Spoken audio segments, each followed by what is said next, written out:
Hello and welcome to Forever Motorsports here for another daily Formula One news video.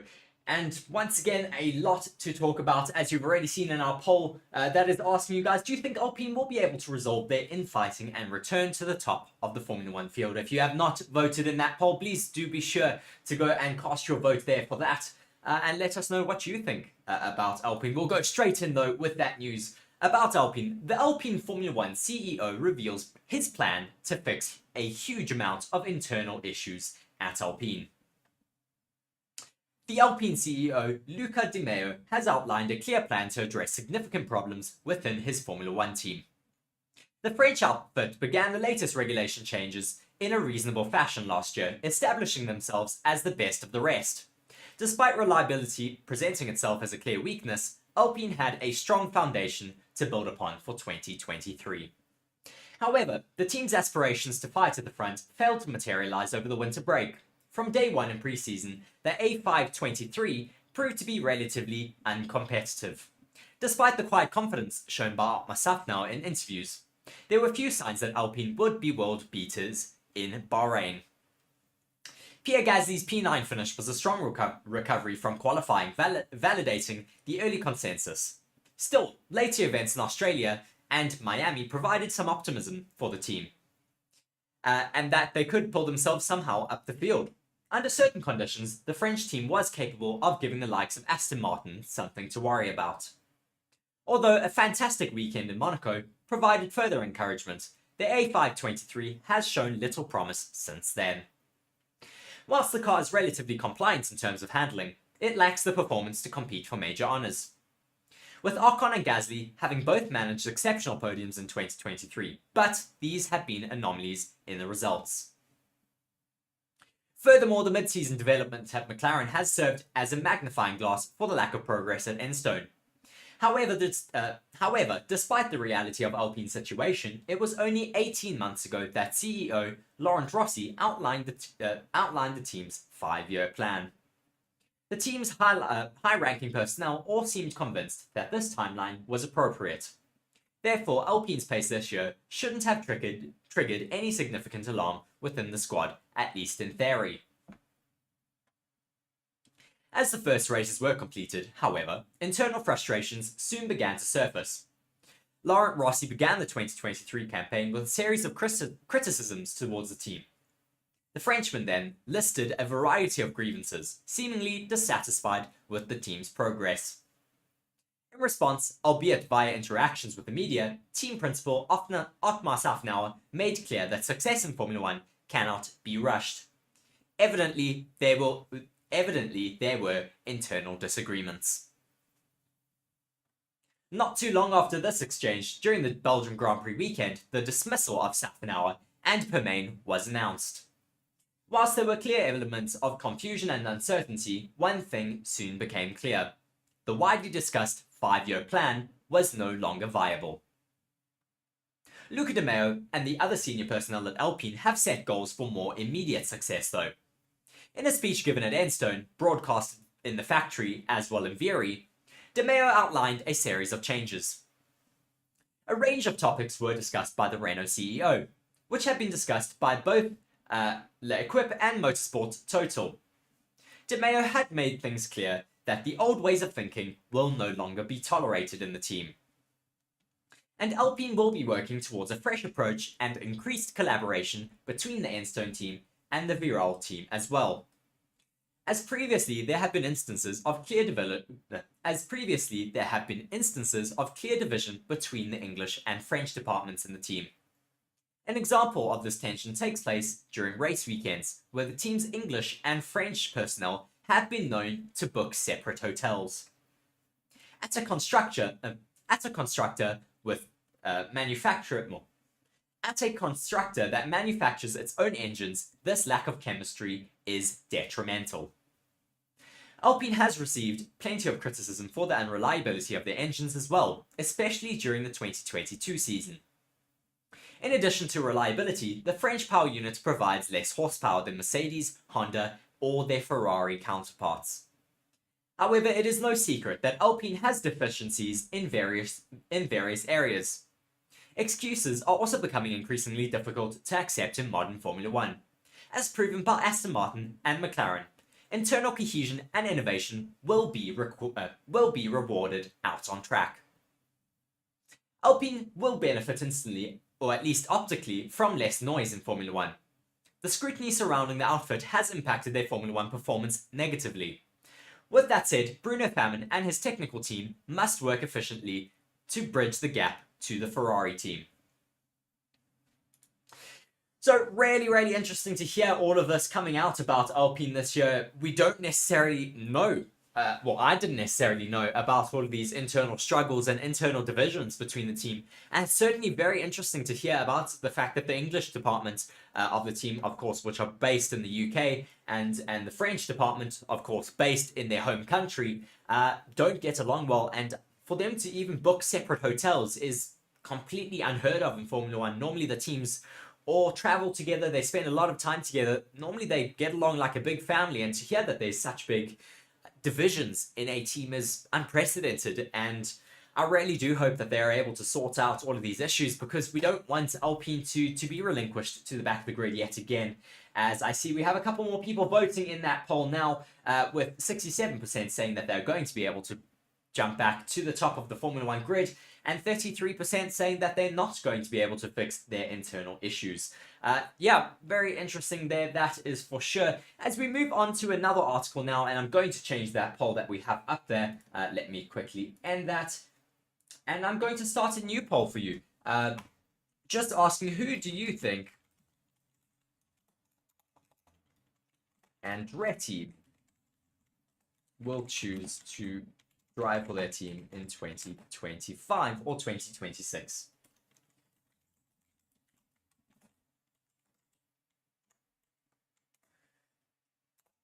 Of course, this is all speculative, because we don't know if not Alpine, Andretti are going to be on the grid in 2025 or 2026. We're still waiting for the approval of the Formula One management, but the FIA has at least accepted their bid to be the 11th team on the Formula One grid. We're going to be speaking about them next in our next article, so let's go ahead and put in some names. Colton Herta is one of the candidates there. We also have Jamie Chadwick. She is currently racing for them in IndyCar, so of course she is also a option there for 2025 or 2026. And then I'm going to quickly have a look there. Valtteri Bottas was another. Bottas, and then I'm going to put other. If you do vote for other, please do be sure to let us know in the comment section who you are voting for there.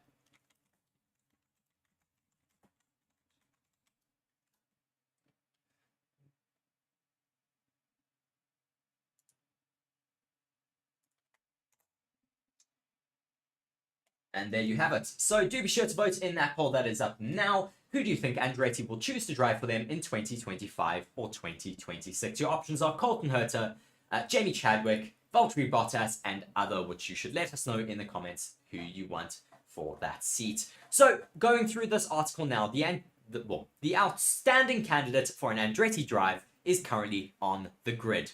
Andretti has been approved by the FIA for an entry slot in Formula One. But who could the drivers be if it agrees terms with Formula One management on commercial matters? Andretti's Formula Racing LLC, to give its proper name, has not been yet granted acceptance to join the Formula One grid, despite the FIA's announcement on October 2nd that it had forwarded the application onto Phase 3.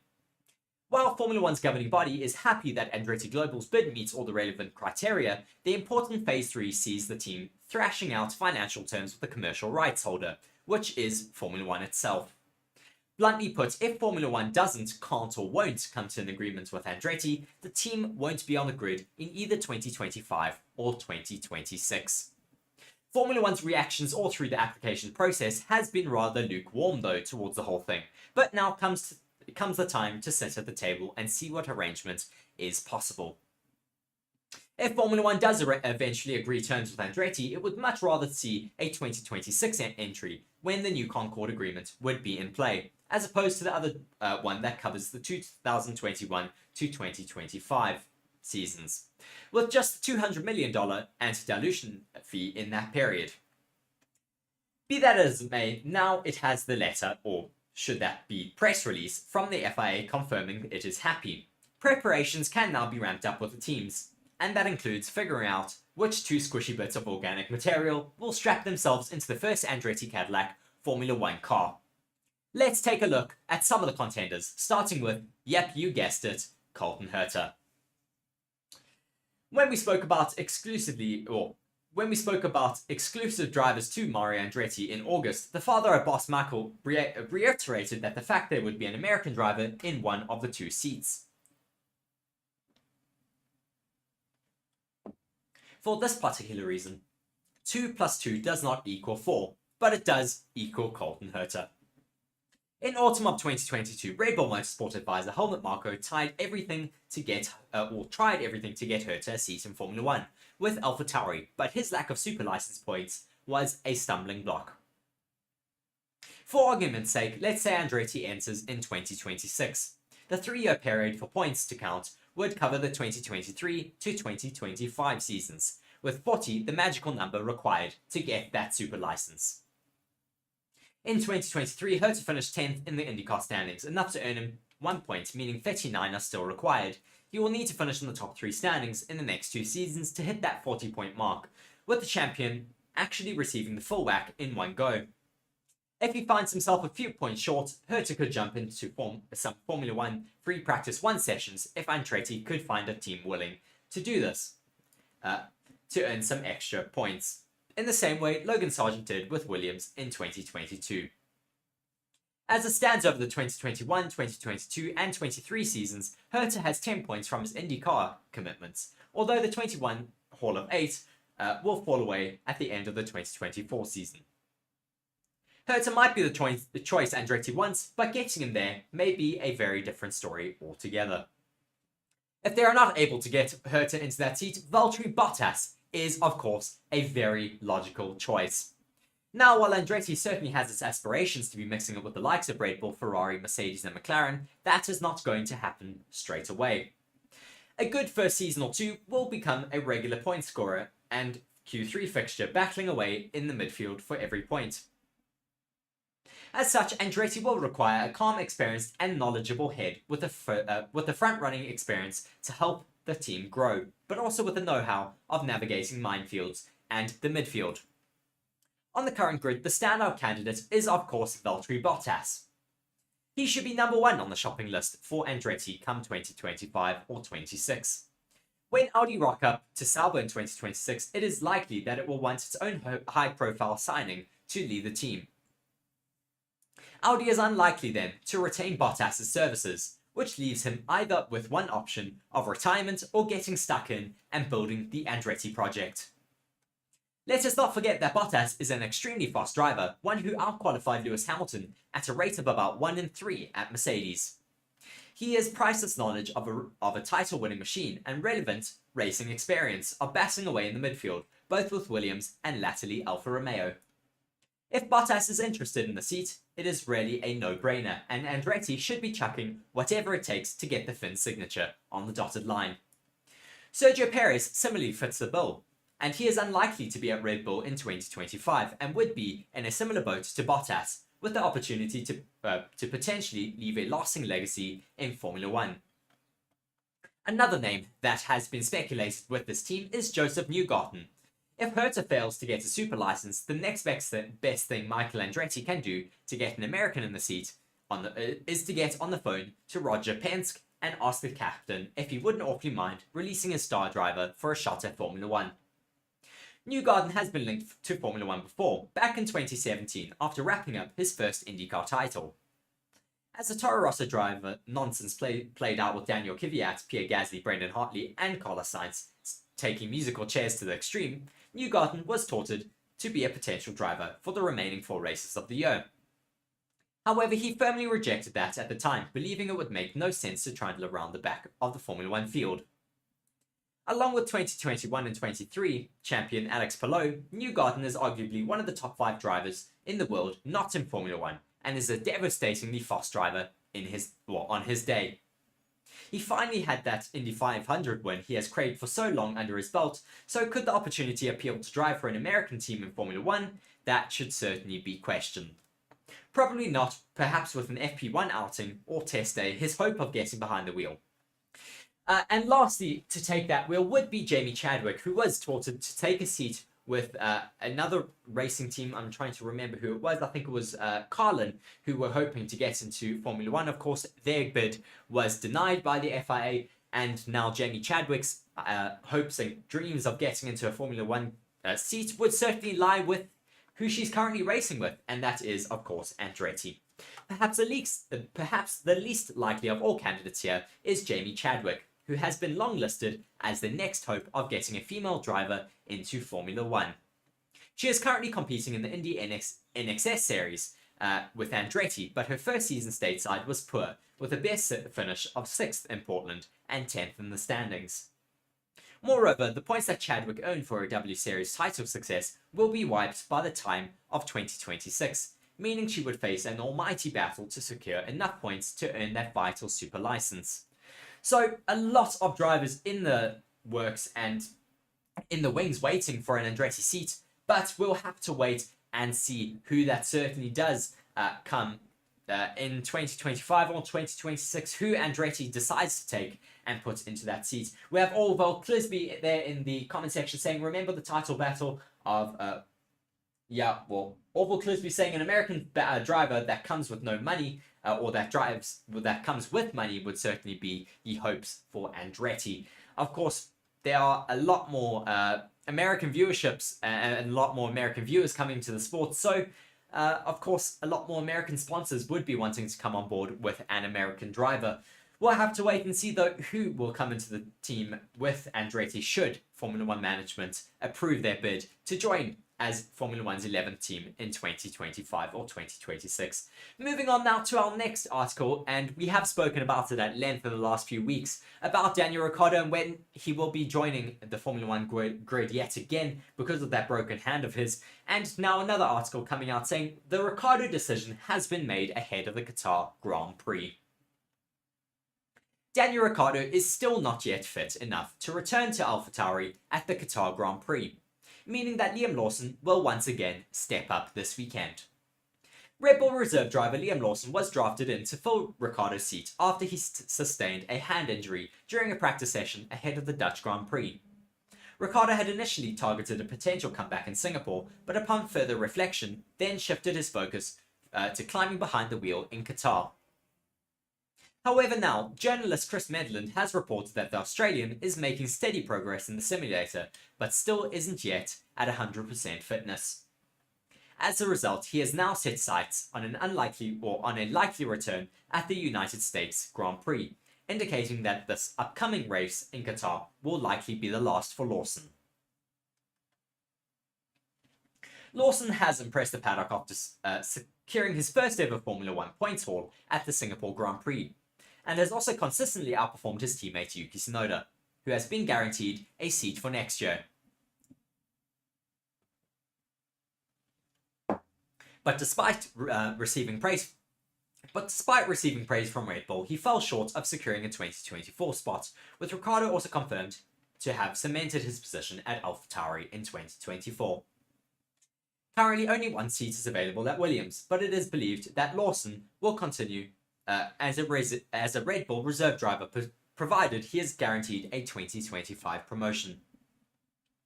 Ricciardo replaced Nick de Vries after just 10 races in the season, with the expectation that the move positioned him on a path to potentially be reclaiming that Red Bull seat from the struggling Sergio Perez.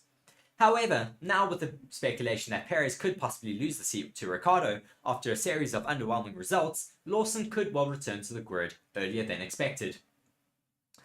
Of course, we'll have to wait and see. We don't think that Perez will lose the seat before the end of this year, but there is a lot of speculation that if he does not up his pace for 2024, he could lose his seat mid-season as well, following on the trend of Nick de Vries. But we'll have to wait and see what happens with that seat.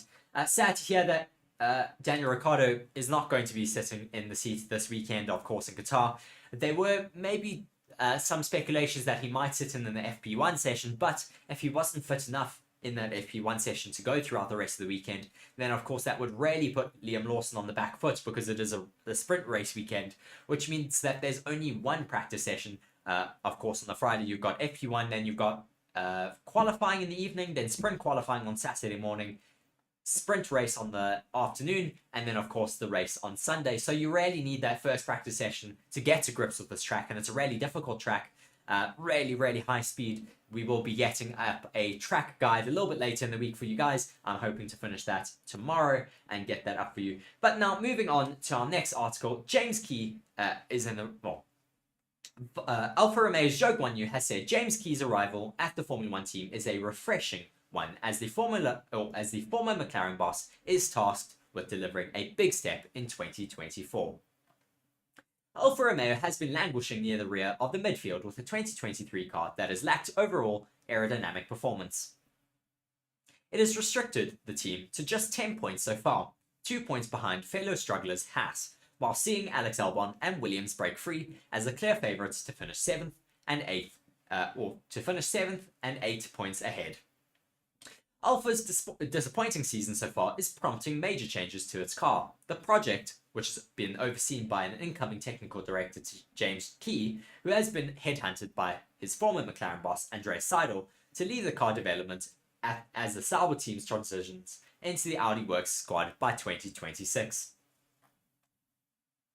Joe, who has recently re-signed with the team for a third season, said Key's arrival has been a boost for the team in its quest to take major gains. It is very refreshing for the team in general, Joe told reporters. The atmosphere doesn't change massively, but the way how we bring in new people. James works very closely with Andreas, which is in a nice way, because Andreas is going to lead the Works team in the future. So it sounds super exciting. I had a lot of meetings with James as well. He was quite happy to hear the drivers, as well as giving feedback, which is very clear just to be moving forward and to improve.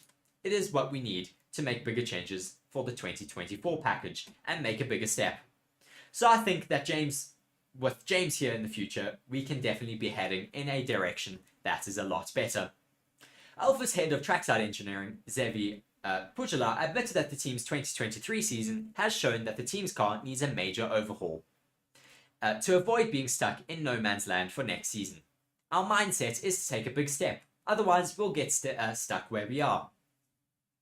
James is really working hard on next year's car, but obviously he's looking at what we've got now and helping in any area that we can to improve in the short term, which we want to do because P7 is still our target.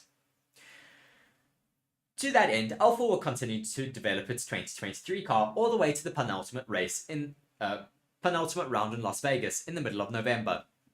Very interesting to see that the introduction of that new key member in Alfa Romeo is starting to ramp up their development for next season, as well as trying to get that development for this car a lot better as well. Because of course, if they can get the basis of this current car, they can really maybe hit the ground running a lot better next season with a lot more understanding.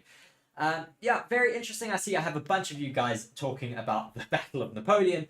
He says, I remember the title Battle of Waterloo. Napoleon lost because Latifi crashed into him, says Mark's Box. And he also says they bring back Danny Rick. He should be back very soon in Austin, which is the next race after the Qatar Grand Prix. And yeah, hopefully we will get a refreshed and a much fitter Danny Rick back in that car.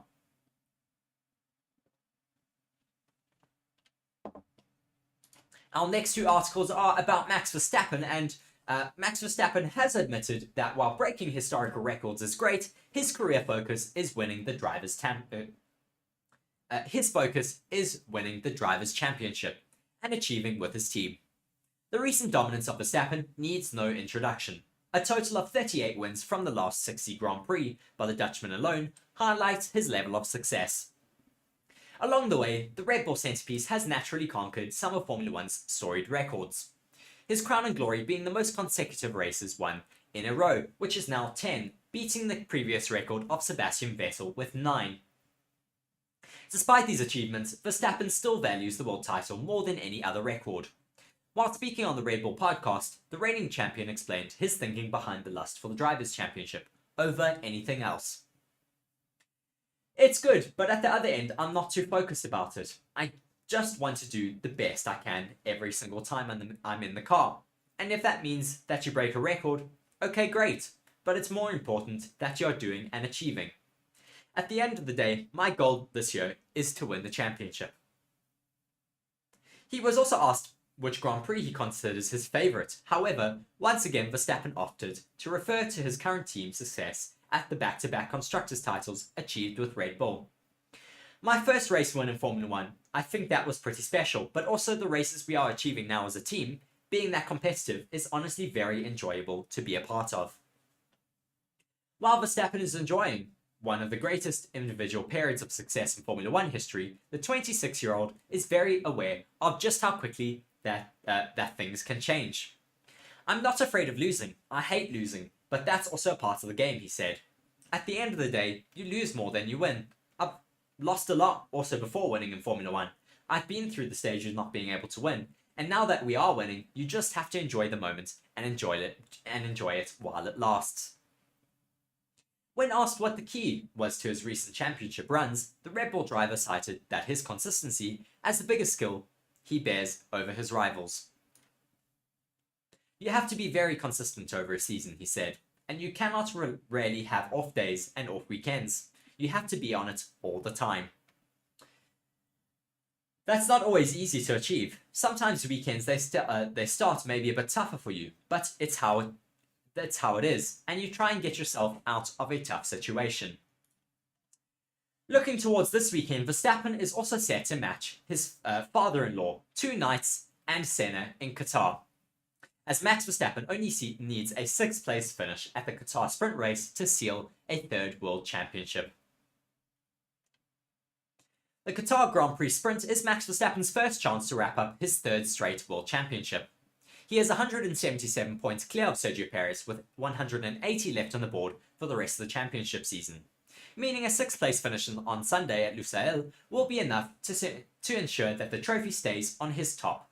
That the trophy stays on top his drinks fridge by his sim rig for another year. When Verstappen does win the title, he will become the 11th driver to win 3 or more titles, and the 6th to be a triple world champion. On the current list of those he can match, it includes his father-in-law, as well as Sir Jackie Stewart and Ayrton Senna. Not bad company at all then. Currently also on that list is Niki Lauda, Nelson Piquet, of course, which is his father-in-law, and Sir Jack Brabham, who are all triple world champions. Of course, some drivers have gone beyond the magical 3-time threshold, and interestingly, they all have but one. Of course, some drivers have gone beyond the magical 3-time threshold, and interestingly, they all but one have something in common with Verstappen. The drivers listed below, with the exception of Alain Prost, have all won 3 or more titles in a row, with Michael Schumacher's 5 with Ferrari the all-time record. Of course, there's 7 titles with Schumacher, Hamilton with 7, Fangio with 5, Prost with 4, and Vettel with 4 as well. Vettel, of course, doing them all consecutively with 4. Very, very interesting to see what Max Verstappen is doing at the moment in Formula 1. We'll see if he can continue his winning streak in Formula 1 next year in 2024 to continue that consecutive run of championship titles. But this year he has gone pretty much unchecked this entire season. Glad to see in the past few races at least a few more people at least challenging him in the past few races. Well, in qualifying at least, not in the races, but we'll have to wait and see what he's able to do throughout the rest of the season. He could, of course, as we've said in this article, take that championship win at the sprint race in Qatar. But should something happen, it could be relegated to the race on Sunday. But we'll have to wait and see, of course, what does happen out in Qatar. Moving on, though, now to a little bit of an update with the 2026 rules. Formula One's 2026 rule details emerge, with smaller cars and 40% less downforce. New information about the 2026 Formula 1 regulations have emerged, with plans to take the cars significantly smaller and lighter. 2026 is fast approaching, with the regulations still yet to be formally finalised.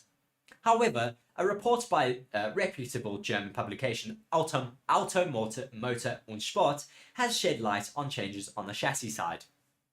So far, a lot of the information in the public sphere has been around the new engines. Formula One's new engine regulation change will take place in 2026, and it seems that Formula One plans have appeased the manufacturers, with Mercedes, Ferrari, Renault, Honda, Red Bull, and Audi all set to be on the grid. With the automotive industry centered around electric power, it is no surprise to see that the MG UK unit will now be 3 times more powerful than before, moving up from a 120 kilowatt motor to a 350 kilowatt motor generator. On a similar note, the MGU-H has been removed completely for the 2026 rules, allowing for a reduction in costs. They will be run on 100% sustainable fuels, with there being a clear 50-50 split between internal combustion engines and electrical power. Finally, the aim is only for 70 kilograms of fuel in 2026, rather than the 100 kilograms that is currently used in Formula One. Outlined in the report, the FIA are also heavily focused on making the cars lighter, but also smaller. The current Formula One cars weigh an astonishing 798 kilograms, with the new engines and countermeasures expected to take it well above 800. The first step is to reduce the weight by at least 20 kilograms before looking at reducing it further into the regulation cycle. Other changes include the width of the car, reducing to 190 centimeters from 200 centimeters. The wheelbase will also be shortened to at least 340 centimeters, which is currently set at 360 centimeters. Consequently, there will be a 40% loss in downforce from these changes. But of course, as fans, we want to see a reduction in the size of these cars, as well as a reduction in the weight of these cars. This increases the drivability of the cars by the drivers, as well as it increases the competitiveness of these cars and raceability of these cars, which is of course what we want to see as drivers, well, as fans, and I'm sure all of the drivers will also be wanting to have the increased raceability of these cars, because we want to see closer racing between all of the teams. And I think a reduction of aerodynamic efficiency by 40% should also throw a little bit of a span in the works to teams, at least, and puts a bit more the drivability and the handling in the hands of the driver, and really makes it down to skill as to who does fight at the top. And I think that could really make things a lot more interesting for the spectacle of Formula One. Certainly very, very interesting to see all of these regulation changes, and a lot more reports coming out now speaking about it. Hopefully we'll be given a lot more clarification in the upcoming weeks and months by the FIA. But when that does come out, we will be sure to let you know as soon as possible. But thank you very much, though, for joining me here today on Forever Motorsports. It's been quite a lot of news that we have gone through here today. And yeah, thank you to Orville Clisby and Mark Spox there in the comment section for keeping me company as we just look at that poll that was set out there. Who do you think Andretti will choose to drive for them in 2025 or 2026? 50% going for Jamie Chadwick. I'd certainly love to have Jamie Chadwick in the sport. Another female Formula One driver would certainly be a great addition on the Formula One grid. Valtteri Bottas with 25% and another 25% going for other. I don't see anyone letting me know in the comment section. Oh, there, I see Mark saying Mick, damn it. So, yeah, we know who Mark is, of course, rooting for there. But nonetheless, thank you very much for joining me here today. I've been Reece here on Forever Motorsports. Please do be sure to like the video and subscribe to the channel. Also, do be sure to hit that notification bell to be notified every time we go live and upload a video for you guys.